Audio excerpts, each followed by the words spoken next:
सभी को नमस्कार। स्पेशल एजुकेशन यूट्यूब चैनल में सभी का हार्दिक स्वागत है। तो आप देख रहे हैं सरकारी कर्मचारियों के लिए खुशखबरी, जल्द बढ़ने वाली है सैलरी। जाने कितना होगा फ़ायदा, इसके ऊपर खबर जान लेते हैं। अंत तक ज़रूर बने रहिए और इस प्रकार से नई अपडेट आपको मिलती रहेगी।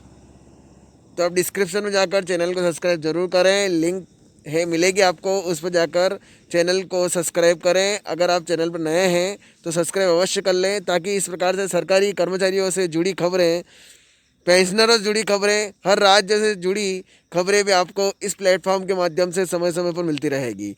तो आगे इसमें यह है, देखो आप देख सकते हैं, ये ब्रेकिंग न्यूज़ है। ये है केंद्र सरकार के कर्मचारियों और पेंशन भोगियों के लिए नया साल 2025 अच्छी खबर लेकर आया है। सरकार जल्द ही सैलरी हाइक और महंगाई भत्ते यानी डीए में बढ़ोतरी की घोषणा कर सकती है। इससे लाखों सरकारी कर्मचारियों की जेब में अच्छी खासी रकम आने की उम्मीद है। वित्त मंत्रालय के सूत्रों के अनुसार जनवरी 2025 में डीए में 3% की बढ़ोतरी होने की संभावना है। इसके साथ ही 8वें वेतन आयोग की घोषणा भी हो सकती है, जिससे कर्मचारियों के वेतन में और भी ज़्यादा इजाफा होगा। सरकारी कर्मचारियों के लिए साल 2025 कई महीनों में खास होने वाला है। सरकार कई तरह के लाभ देने की तैयारी में है। डीए हाइक के अलावा 8वें वेतन आयोग, फिटमेंट फैक्टर में बदलाव और अन्य भत्तों में वृद्धि की संभावना है। इससे न सिर्फ कर्मचारियों की आर्थिक स्थिति में सुधार होगा, बल्कि देश की अर्थव्यवस्था पर भी सकारात्मक प्रभाव पड़ेगा। विवरण जानकारी, डीए हाइक 3% अनुमानित, नया वेतन नया डीए 56%, मौजूदा 53 से 56% अनुमानित सोच रहे हैं। ये लागू होने की तिथि 1 जनवरी 2025। 8वां वेतन आयोग 2026 से लागू होने की संभावना। न्यूनतम वेतन 18,000 से बढ़कर 26,000 या 32,000 अनुमानित। फिटमेंट फैक्टर 2.57 से 3.68 अनुमानित। लाभार्थी लगभग 1 करोड़ केंद्रीय कर्मचारी और पेंशन भोगी। कितना डीए हाइक 2025 में कितना बढ़ेगा महंगाई भत्ता? तो सरकारी कर्मचारियों के लिए सबसे बड़ी खुशखबरी महंगाई भत्ते में बढ़ोतरी है।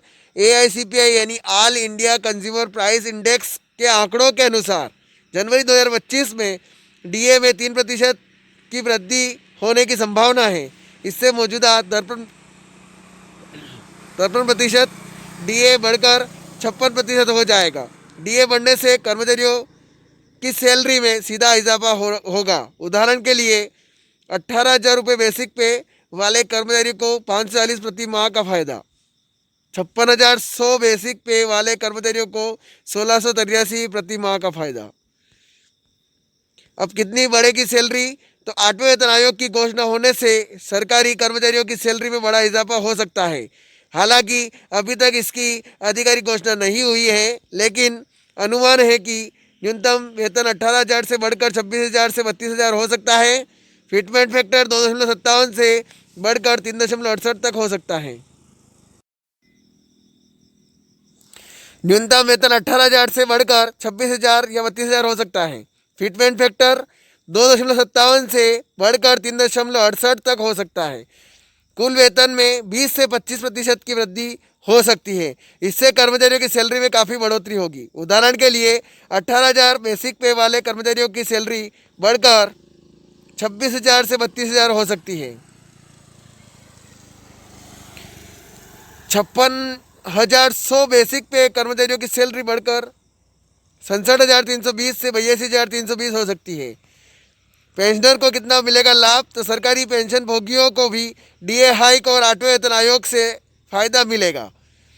उनकी पेंशन में भी इसी अनुपात में बढ़ोतरी होगी। उदाहरण के लिए 9,000 पेंशन वाले पेंशनर को 270 प्रति माह अतिरिक्त लाभ मिलेगा। 50,000 पेंशन वाले पेंशनर को 1,500 रुपये प्रति माह का अतिरिक्त लाभ मिलेगा। 8वें वेतन आयोग लागू होने पर पेंशन में और भी ज़्यादा बढ़ोतरी हो सकती है। सरकारी कर्मचारियों के लिए अन्य लाभ, सैलरी हाइक के अलावा सरकारी कर्मचारियों को कई अन्य लाभ भी दे सकते हैं। जैसे एचआरए, हाउस रेंट अलाउंस के बारे में बात की गई, इसमें बढ़ोतरी होगी। फिर टीए ट्रेवल अलाउंस में भी वृद्धि होगी। एलटीसी यानी लीव ट्रेवल कंसेशन नियमों में बदलाव, मेडिकल बेनिफिट में सुधार, प्रमोशन पॉलिसी में बदलाव और कार्य संस्कृति में सुधार। और भी आगे है कि सैलरी हाइक 2025 का अर्थव्यवस्था पर प्रभाव। सरकारी कर्मचारियों की सैलरी में बढ़ोतरी के से देश की अर्थव्यवस्था पर भी सकारात्मक प्रभाव पड़ेगा।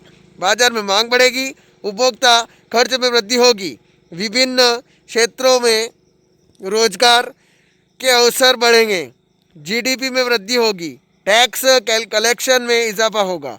आगे है सरकारी कर्मचारियों के लिए सुझाव।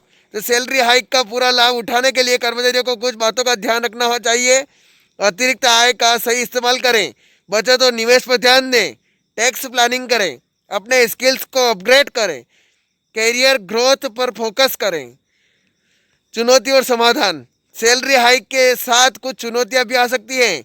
महंगाई बढ़ सकती है, सरकार पर वित्तीय बोझ बढ़ेगा, निजी क्षेत्र के कर्मचारियों में असंतोष हो सकता है, राज्य सरकारों पर दबाव बढ़ेगा। इन कर्मचारियों से निपटने के लिए सरकार को कुछ कदम उठाने होंगे।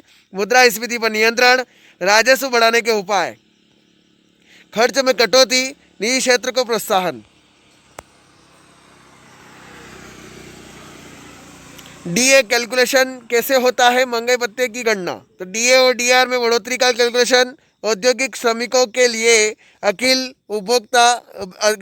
भारतीय उपभोक्ता मूल्य सूचकांक के 12 महीनों के औसत में हुई प्रतिशत वृद्धि के आधार पर की जाती है। सरकार अनुमम हर साल 1 जनवरी और 1 जुलाई को इन भत्तों में संशोधन करती है।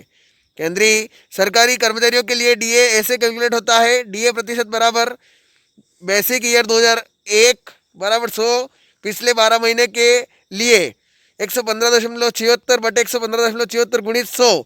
पब्लिक सेक्टर कर्मचारियों के लिए डीए ऐसे कैलकुलेट होता है। फार्मूला है ये, डीए प्रतिशत बराबर बेसिक ईयर 2001 बराबर 100, पिछले 3 महीने के लिए 126.33 बटे 126.33 गुणित 100।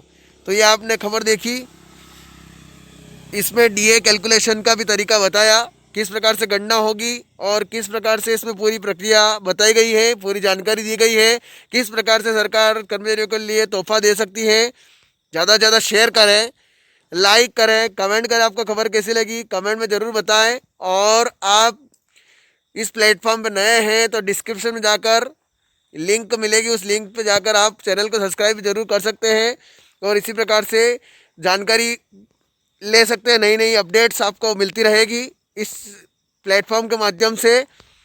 जय हिंद, जय भारत।